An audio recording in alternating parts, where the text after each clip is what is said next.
नाज़रीन अस्सलाम वालेकुम रहमतुल्लाहि व बरकातुहू। मैं लिबासुफ़ा, आप देख रहे हैं SNN चैनल पैगाम हक, RNN चैनल राष्ट्रीय न्यूज़ नेटवर्क। जैसा कि आपको मालूम है कि हमेशा SNN चैनल और RNN चैनल की कोशिश ये रही है कि शहर मुमरा के जो बुनियादी मसाइल आवाम से जुड़े हुए हैं, हम उस पर आवाज़ उठाएं, और हमने हमेशा आवाज़ उठाई है ताकि आवाम को फ़ायदा मिल सके। आज हमारे साथ SNN चैनल और RNN चैनल पर शहर मुमरा महाराष्ट्र की एक मशहूर व मारूफ समाजी शख्सियत मोहतरम हनीफ कामदार साहब मौजूद हैं, जो शहर मुमरा में अपने समाजी कामों की वजह से मोहताज तारुफ नहीं है, ना आवाम में ना सियासी लीडरान में। यकीन जाने कोई ऐसा मुद्दा छूटता ही नहीं जिस पर हनीफ कामदार साहब अपनी आवाज़ बुलंद न करें। मुमरा में कब्रस्तान एक बहुत बड़ा मसला था, बहुत बड़ा इशू था। हनीफ कामदार साहब ने उस पर आवाज़ उठाई, और सिर्फ आवाज़ नहीं उठाई बल्कि उसको मुकम्मल किया। और असर है इनकी आवाज़ में कि किसी मुद्दे को जब उठाते हैं उसको मंजिल तकमील तक, उसको पाए तकमील तक पहुंचाने की कोशिश करते हैं। अल्हम्दुलिल्लाह जैसी भी मिली, लेकिन आज मुस्लिम मैयतें दफन हो रही हैं। उसके अलावा जैसा कि नाज़रीन आप जानते हैं कि शहर मुमरा में पहला सरकारी अस्पताल बन रहा था, लेकिन वो सियासत की नज़र हुआ। न जाने कितनी रिपोर्टें, कितने पत्रकारों के साथ आपने खबरों को सुना होगा, कितनी सियासतें हुई, सब आप जानते हैं। सारे सियासी लीडरान, चाहे वो जो बरसरे इख्तिदार हो या अपोजिशन में हो, वो खामोश थे।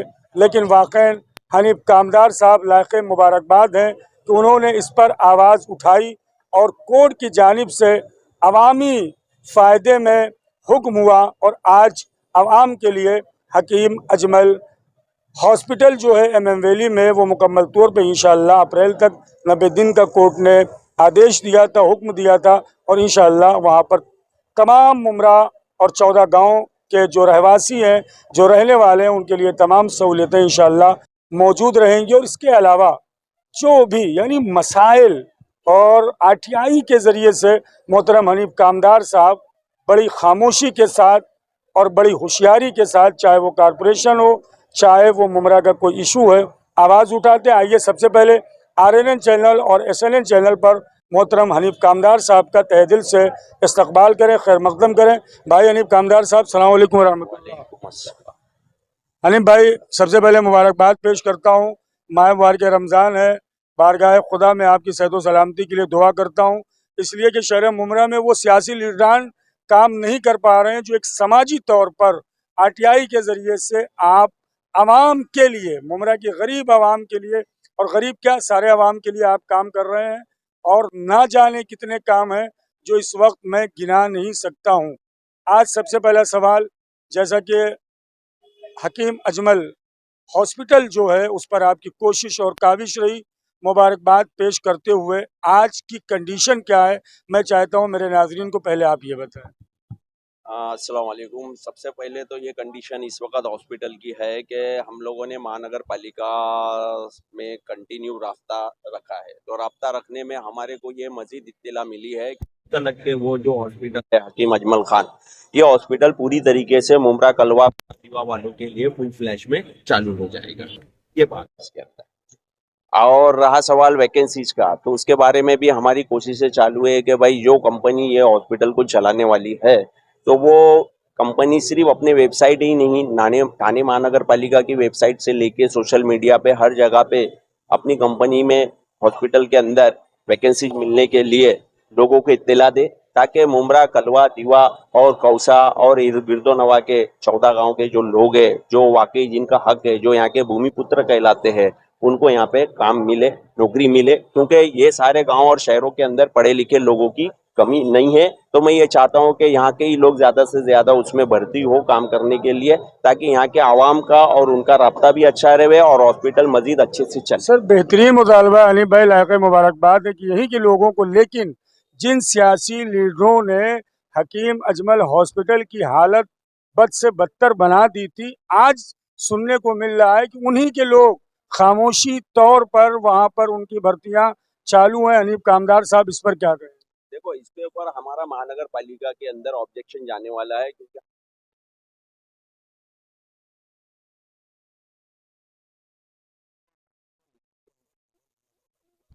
सबसे पहले हम एप्लीकेशन के अंदर डालेंगे कि प्राइवेट कंपनी हो या आपके अंडर में हो, वहाँ पे किसी भी नेता अभिनेता या किसकी भी मनमानी नहीं होनी चाहिए। जो काम करने के लायक लोग हैं, आम आदमी को उसके अंदर काम मिलना चाहिए। हलीम भाई, अक्सर मैंने आपके इंटरव्यूज में देखा है, यहाँ के जो मकामी एमएलए डॉक्टर जितेंद्र अहवाड को हमेशा आप लेते हैं, आप बोलते हैं उन्होंने कुछ भी नहीं किया है, जबकि उनके साथ जो लोग, और उनका नारा है कि मुमरा में जो कुछ है उन्हीं की वजह से। इस पर क्या कहेंगे? उनका क्या नारा है? नारे लगाना। नेताओं का काम क्या है? नारे लगाना। कारपोरेटर की भी जो जगह है वहां पर अवार्ड साहब आके नारियल फोड़ते हैं। तो वही तो अभी अभी हजाम की दुकान का उद्घाटन होएगा, तो ये क्या विकास है मुमरा का? हाँ, हजाम की दुकान का, मिठाई की दुकान का होगा, हाँ, किसी भटियारे का दुकान का उद्घाटन होएगा, ये विकास है? ये नारा है सोच बदलो मुमरा बदलो? हाँ, इसको क्या विकास बोलेंगे? ये कहीं पे भी कुछ भी बोलने का और कुछ भी करने का ऐसा नहीं होता है। अवाम ने आप पे भरोसा की, आपको 15 साल से मुसलसल चुन के लाई है, तो आपका ये फर्ज बनता है कि आप प्ले ग्राउंड के तमाशे न करते हुए, ताला मारो ताला तोड़ो, ये सब तमाशे न करते हुए आप बाकायदा महानगर पालिका में जाओ, वहां पे रिजर्वेशन के क्या मसले चल रहे हैं उस पर काम करो। विधानसभा में आप आवाज उठाओ। माननीय महाराष्ट्र की सबसे बड़ी विधानसभा है, जहाँ पे आप मुमरा कौसा और कलवा के लोगों की हक की बात आप वहां रख सकते हैं। ऐसा तो कुछ दिखाई नहीं दे रहा, बल्कि मामला इधर पूरा खराब होते जा रहा है। रोड वाइंडिंग से लेके रिजर्वेशन मिलने तलक के, हॉस्पिटल मिलने तलक के, कोई चीज में कहीं पे भी हमको सियासतदानों का कोई भी यहाँ पे मामला सही नजर नहीं आ रहा है। इसकी शाहिद यहाँ की आवाम है। अभी हाईकोर्ट से जो एपीसीआर टीम, अबू जैद इराकी, इन लोगों ने जो ऑर्डर लाए, वो भी आप लोगों के सामने सारी चीजें आई है। ये सब बातें में कोई दम नहीं है। कैसे भाई आप कह रहे दम नहीं है?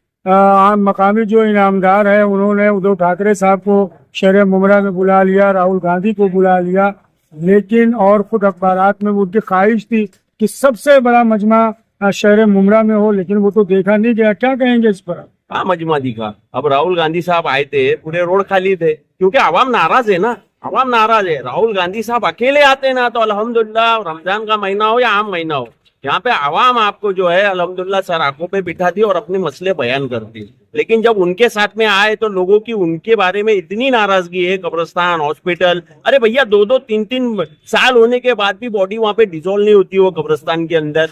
हाँ, तो आपने कब्रिस्तान की जमीन हमको दी नहीं, हमारी असल जमीन आपने खाई। हमारी असल जमीन हमको मिलती तो कोविड काल हो या कोई भी काल हो, सबने मैयत दफन होती। खाली फुकट कोविड में मैंने दिया, ऐसा किया वैसा किया, ये सब नहीं होता है। ये ऑलरेडी सरकार से हमको मिला हुआ जो था वो आपने खाया, जो हमको मिलना था वो नहीं मिला। जो हमारे रिजर्वेशन हमको मिलना था वो हमको नहीं मिला, जो हॉस्पिटल हमको मिलना था वो हमको नहीं मिला, दीगर सहूलियतें जो हमको मिलना चाहिए थे वो नहीं मिली। डीपी प्लान के हिसाब से रोड वाइंडिंग होना था, वैसा आपने करवा के नहीं लिए। तो लोग आपसे इतकदर नाराज है, आपके और आपके पार्टी के नगर सेवक और दूसरे नगर सेवकों से। तो वहां पे फिर आप जब राहुल गांधी साहब के साथ में आओ या किसके भी साथ में आओ, उससे आवाम में नाराजगी होने की वजह से कोई मसला ही नहीं है आवाम का आने का और मिलने का। क्या उसके अंदर आके क्या मिला, क्या होने वाला है उसमें? हलीम भाई, बहुत गहरी नजर आप शहर मुमरा में रखते हो, बड़ी बेबाकी के साथ आप बोलते भी हैं। बार बार आप कह रहे हैं डॉक्टर जितेंद्र अहवाड ने कुछ नहीं किया, हमेशा आरटीआई के जरिए से आप आवाज उठाते हैं। मैं आज चाहता हूं कि एसएनएन और आरएनएन चैनल के जरिए से आप बताएं, टोरेंट से लेकर के जितने भी मामलात मुमरा में हैं, डॉक्टर जितेंद्र अहवाड ने कहां कहां मुमरा की आवाम का हक लूटा और खाया है। अभी सबसे बड़ी मिसाल दूं, आपको शायद हो उस बात। जी भाई, आप शिया समाज के लोगों के लिए 1 एकड़ जमीन रिजर्व थी कि नहीं थी ठाणे महानगर पालिका की तरफ से? वो आपको ठाणे महानगर पालिका की तरफ से जितेंद्र अहवाड ने दिलाया था क्या? बताओ ना, मैं आपसे नहीं दिलाया, बराबर है। वो जमीन किसको दी उन्होंने? खोजा जमात को। फिर जब आप लोगों ने मुझसे राब्ता कायम किया तो मैं तो मुसलसल कब्रिस्तान की जमीन मिलने से लेके सारे रिजर्वेशन लोगों को मिलने के लिए मैं काम कर रहा था, तो उसके ताल्लुक से मैंने आपको डॉक्यूमेंट दिया। तब जाके वो मामला खुला कि भाई हमारी जमीन, मतलब शिया समाज के लिए जो 1 एकड़ कब्रिस्तान की जमीन जो थी वो उनको न मिलते हुए वो खोजा समाज को दी गई। मतलब ये क्या चल रहा है? ये तो जुल्म, ज्यादती और अन्याय तो है इनकी तरफ से। तो टोरेंट की तो बात ही छोड़ दो। अब टोरेंट का तो मसला ऐसा है कि वो स्वर के ऊपर इतना बड़ा बवाल आ गया है कि पहले 300 रुपए का बिल आता था, अभी 3000 का बिल आ रहा है। हाँ, जिसकी जमीन है उसको ना मिलते हुए भलते लोगों को दी जा रही है। तो ये सारी चीजें ऑलरेडी आरटीआई के अंदर रिजर्वेशन के ताल्लुक से तो आपके सामने शाहिद है सारी बातें, कोई बात ढकी छुपी नहीं है। भाई आज मैं आज आपके समाज के कुछ लोग जो है वो बोलते हैं कि जितेंद्र आव्हाड साहब ने हमको कब्रिस्तान दिया, तो जितेंद्र आव्हाड साहब अगर आप लोगों को कब्रिस्तान देना चाहता था तो आपकी जमीन फिर खोजा लोगों को क्यों दिया, वो आपको क्यों नहीं दिया उसने? अगर मेरी बात गलत हो तो मैं पूरे वापस डॉक्यूमेंट देता हूँ, आप शाहिद हो उस बात के। आपको मैंने कागज दिया था, वो कागज आरटीआई के अंदर मिले थे, उसमें ये महानगर पालिका को भी मानना पड़ा, मुमरा पुलिस चौकी को भी मानना पड़ा कि जिसकी जमीन है उसको दो ना भैया, तुम दूसरों को देखे यहाँ वाद विवाद क्यों पैदा कर रहे? तो उन्होंने वाद विवाद पैदा करने का काम किया। कब्रिस्तान से हट करके हनीफ भाई बड़ी बेबाकी के साथ आप बोल रहे हैं, कम्युनिटी सेंटर, हज हाउस, बहुत सारी सहूलियात। मैं चाहता हूं आज आप बताएं कि वाकई डॉक्टर जितेंद्र आव्हाड ने कौन कौन सी सहूलियत मुमरा की आवाम से छीना है और खाया है। देखो, सबसे पहले तो कब्रिस्तान की जी असल भाई। जमीन गई, जी भाई। बराबर है। जी भाई। आज सुन्नी लोगों को जो 3 एकड़, हमारे सुन्नी लोगों को 3 एकड़ का कब्रिस्तान मिला, वहाँ बारिश में इतना बद से बदतर हालत होती है कि दुनिया के कोई कब्रिस्तान में ऐसी हालत नहीं होती है, बराबर है। अगर आप हमारी असल जमीन नहीं छीनते तो हमारे को ये तकलीफ आती क्या? नहीं आती। क्यों? कि ऑलरेडी महानगर पालिका ने खुद बोली कि वो एकदम दलदल वाली जमीन है। ये एक सबसे बड़ा इधर मुमरा वालों को नुकसान पहुंचा, बराबर है। 15 साल से हॉस्पिटल आप नहीं दिला सके, पैसा उसमें पास होता गया, आखिर में वो लड़ाई मुमरा के लोगों के हक के लिए, कलवा के लोगों के लिए, दीवा के लोगों के लिए जाके वो लड़ाई हाईकोर्ट में लड़ना पड़ी, तो वो फिर हाईकोर्ट के जरिए से वो हक मिला। तो ये सारी चीजें ऑलरेडी माशाल्लाह रिकॉर्ड पे है। हज हाउस, कम्युनिटी सेंटर, वो भी कुछ बोले भाई हज हाउस तो यहाँ आने का कोई मसला ही नहीं है, क्योंकि हज हाउस का मुमरा के अंदर आने से कोई मसला इतना बड़ा हल नहीं होने वाला, बराबर है। अब उन्होंने बोला है आज से मेरे ख्याल से 5 साल पहले, अब वो कौन से जहाज में आ रहा है उनको ज मालूम, अब वो कभी आने वाला है उनको ज मालूम। तो क्या आप उनसे ही पूछो ना कब आने वाला है करके। हनीफ भाई मैं कुछ नहीं आने वाला, कुछ नहीं आने वाला। अब जो बच्चा कुछ रिजर्वेशन है वो भी जा रहा है। अभी देखो वो बता रहे कि शादी खाना हम बना रहे हैं स्कूल के रिजर्वेशन पे, जहाँ मुमरा कौसा के बच्चे लोगों को वहाँ पे एजुकेशन मिलेगा सरकारी स्कूल के जमीन के ऊपर, कौसा सर्वे नंबर 36 के ऊपर, तो वो रिजर्वेशन खराब करके आप शादी खाना ला रहे। अरे और भी प्लॉट खाली पड़े हैं ना बाबा, वहां ले जाके वो शादी खाना बनाओ ना। आप मुमरा वालों के रिजर्वेशन के पीछे हाथ धो के क्यों पड़े हो?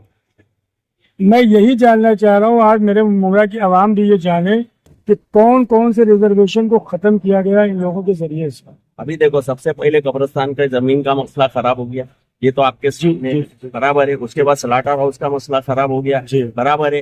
अब उसके बाद में सबसे बड़ा मसला तो यहाँ पे घास वाला कंपाउंड के अंदर जो स्कूल का रिजर्वेशन है, Kausa survey number 146, Kausa survey number 146, वो स्कूल वहां बननी थी। वो रिजर्वेशन खत्म करने के चक्कर में आप लोगों ने वहां पे इलीगल गार्डन बना दिया। तो ये सब क्या है? खत्म ही तो कर रहे हैं ना। मिला क्या है मुमरा वालों? जो चीज मिलना चाहिए मुमरा वालों को, वो हिसाब से तो कोई मसला हल नहीं हो रहा है। हनीफ कामदार साहब, एक आखिरी सवाल, अब अगली कोशिश आपकी क्या होगी मुमरा की आवाज के लिए? भाई हमारी कोशिश हमेशा शुरू से लेकर आखिर तक यही रहेगी कि मुमरा के लोगों को उनका हक मिले। हमको किसी नेता अभिनेता की जरूरत नहीं है। यहाँ की आवाम में अगर बेदारी पैदा हो जाए तो अल्हम्दुलिल्लाह इनको किसी नेता अभिनेता की किसी की जरूरत नहीं है। अल्हम्दुलिल्लाह सारी चीज मिलेगी। फकत इतना है कि आप मैदान में आओ, काम करो, कायदे कानून से आपको आपका हक मिलेगा, और वही कोशिश मेरी चालू रहेगी। जज़ाकुमुल्लाह। नाज़रीन, ये थे मोहतरम हनीफ कामदार साहब। दिल की गहराइयों से शुक्रिया अदा करता हूँ कि SNN चैनल और RNN चैनल को आपने अपना कीमती वक्त दिया। इंशाअल्लाह मुसलसल SNN चैनल और RNN चैनल पर मोहतरम हनीफ कामदार साहब को मुमरा के जो अवामी मसाइल हैं, जो समाजी मसाइल हैं, उसको लेकर इंशाअल्लाह इनके इंटरव्यूज आप देखते रहेंगे। मैं लिबासुब आपसे चाहूँगा इजाज़त, इसी तरह देखते रहें SNN और RNN चैनल। वस्सलामु अलैकुम वरहमतुल्लाहि वबरकातुहू।